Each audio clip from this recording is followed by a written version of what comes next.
Last 2 দিন ধরে সেটা বৃষ্টি এমন ভাবে হইতাছে, সবকিছু ফসাই লাইতাছে। What's up everyone, guys it's me W, welcome back to my YouTube channel and Facebook. তো গাইস, 2 দিনের মতন আজও সকাল থেকে বৃষ্টি হইতাছে। আর বাড়িঘরের অবস্থা দেখো, উড়ানের যত মাটি আসলো বৃষ্টির জলে ধুইয়া সেরা সব বাইরে হয়ে গেছে গা। আর চারিদিকে শুধু ফেক, কাদা, জল, মানে একদম বিতৃষ্ণা লাগতেছে। বৃষ্টি অনা অনা আর অনা এমন ভাবে হইতাছে, সবকিছু ফসাই লাইতাছে।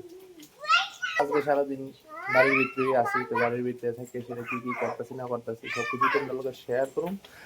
আর ছেলে এদিকে বইয়া রইছে, তার লইয়া সেরা কোনোখানে বাড়িতে পারতেছি না। হ্যাঁ, দরজার সামনে বইয়া বইয়া সেরা পরিবেশ দেখতেছে। সকাল বাজে এখন 9:30, আর বাইরের অবস্থাটা দেখাইতেছে। দেখো, মানে দিন না রাত্র ধরতেই পারতা না। ফ্ল্যাশটা বন্ধ করতেছি, এই দেখো কিরকম অন্ধকার হয়ে গেছে।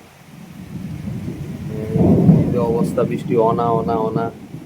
এখন প্রায় 3 ঘন্টা ধরে সেটা কারেন্ট নাই। মানে জানি আজকে কারেন্ট নেই, এটার কোনো গ্যারান্টিও নাই। বাড়ির ভিতরে ইনভার্টারও নাই। মানে স্যারের একটা বিশাল একটা সমস্যার ভিতরে পড়ছি। এই যে বৃষ্টি হইতাছে ভালো কথা, হইলেও দোষ না হইলেও দোষ হইতাছে, গরম থেকে স্বস্তি পাওয়া গেছে। কিন্তু কারেন্ট যে থাকতো না, গত পরশু দিনই মনে হয়েছে রাত্রেবেলা কারেন্ট গেছে, সকালে যায় আইছে। আজকেও কারেন্ট নাই সকাল থেকে। আই হাই, এই মরিচ গাছ রতলা লাগাইছিলাম, এরপরে দেশি টমেটো চারা লাগাইছিলাম, সব শেষ। মরিচ গাছটি সবজি নিচে পড়ে গেছে গা, শেষ। উড়ানে মাটি দিয়েও শেষ। বাইরে তো বেরিতে পারতেছি না, প্রচন্ড ঠাডা পড়তেছে। বৃষ্টি হইতাছে, কারেন্টও নাই। এর দিকে আমরা নর্মাল খাওয়া দাওয়া, এটা ঝিঙা আলু পোস্ত। বৃষ্টি হইলো তা না না হইলো না, মানে রোদ উঠলো রোদ উঠতে গেলে বৃষ্টি হলো বৃষ্টি হলো, মানে বৃষ্টি কইতে রোদ জুই, মানে এদিকের কন্ডিশনটা খুবই খারাপ। মানে মেলা ঘরের মধ্যে কারেন্টের এত সমস্যা, এত সমস্যা আমি বুঝি না। মানে মিউনিসিপ্যালিটি এলাকা হয়ে আছে, মেলা ঘরের ভিতরে এত সমস্যা, কারেন্ট নাই কারেন্ট নাই। আর এদিকে ওখানে আমরা খাওয়া দাওয়া বানানো হয়ে গেছে গা, আলো করতে আছে। আর আবুর লিগা ওখানে মাছ করা হইব। সকাল যে 8টার সময় কারেন্ট গেছে, এখন বাজে সন্ধ্যা 5:30 হইতে। এদিকে দুয়ারের সামনে জলও দিছে, আর মৌসুমি সন্ধ্যাবাতি দেওয়ানোর টাইম হয়ে আছে গা। ওখানে ঘড়ির টাইমও দেখাই দিই, দেখো 5:30 থেকে একটু বেশি বাজে, 5:40। এখনো কারেন্ট আইসে না। এই যে 8টার থেকে গেল কারেন্ট, এখনো কারেন্ট আইসে না। শুনছি আরো বলে 3-4 দিন বলে গেলে কারেন্ট আইতো না, কারণ মেলাগড় ঠাউর ভাড়ার ভিতরে একটা গাছ পড়ছে, ঠিক না? গাছ তো সব জায়গায় দিব দিলে কারেন্ট তো না 5 দিন দিলে আসছে। তো সোজা কথা হইলো, জোয়ার তুফান হইলে তো কারেন্ট যাওই, গাছপালা পড়ই। তো লগে লগে কারেন্টের লোক সেটা ঠিক করানো দরকার।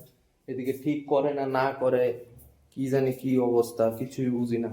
সবচেয়ে বড় সমস্যা হইলো আপনার হেল লিগা, আয়ুষের লিগা। কারণ হ্যাঁ তো রাত্রেবেলা ফ্যান ছাড়া, আগরতলা থাকলে এসি ছাড়া হ্যাঁ ঘুমাই না। মানে গরমের ভিতরে হ্যাঁ ঘুম হই না। মানে কালকার থেকে যে একটা মানে হেনস্থার শিকার হইতাছে এই কারেন্টের লিগা। মানে প্রচন্ড। এক তো ঠান্ডা আছে ঠিক আছে, কিন্তু জানলা খুললে ছিল ঘুমাইতাম পারি না, জানলা বন্ধ করে ছিল ঘুমাইতাম পারি না। বন্ধ করে ঘুমাইলে এলাকা চিল্লা চিল্লি করার কারণে হ্যাঁ গরম লাগে। আর খুললা যদি ঘুমাই তাহলে মশা এসে ঢুকা থাকা। জানি না কারেন্ট কোন সময় আইব না না আইব। আজকে তো আইতো না, দেখি জামুইগা বাড়িতে। আর দেখতে পারতেছ, এটি কিন্তু ইনভার্টার লাইট। তো এটি শুধুমাত্র জমায়ে রাখছি কিছুক্ষণের লিগা, যাতে হ্যাঁ টিফিনটা যাতে করতে পারে মৌসুমি ঠিক করে সেটা। তো গাইস, কখনো বাজে সন্ধ্যা প্রায় 6:30। তো একটা জিনিস দেখানোর লিগা এখন ভিডিওটা করতেছি। তো আমরা রান্নাঘরের মধ্যে রান্নার খরচ কেমনে বাঁচাই দেখাইতেছি। বাজার থেকে আনা হয়েছে এই কাঁচা লঙ্কাটি। এখানে আছে 500 গ্রাম কাঁচা লঙ্কা। এই 500 গ্রাম কাঁচা লঙ্কার ভিতরে এই যে পাকনা কাঁচা লঙ্কা কয়েকটা আছে। তো পাকনা কাঁচা লঙ্কাটির বাচ্চা রাখছি, এর রোদ্রে শুকামু। রোদ্রে শুকানোর পর এটা হয়ে লাগলো শুকনা লঙ্কা। তো সম্বাসের ক্ষেত্রে এটা ইউজ করি। আর এদিকে মৌসুমি বানাইতেছে চাউমিন। আজকে অনেকদিন পর বাড়িতে চাউমিন খামো। তো দোকানের চাউমিন খেতে খেতে এত বেশি ভালো লাগে না, কারণ তেল মশলা অনেকটি বেশি পরিমাণে খায়, তারা বেশি পরিমাণে ইউজ করে। তো বাড়ির ভিতরে সিম্পলভাবে আমরা চাউমিন খেতে পছন্দ করি, এখন বানাইতেছে, তারপর চাউমিনটা খামো।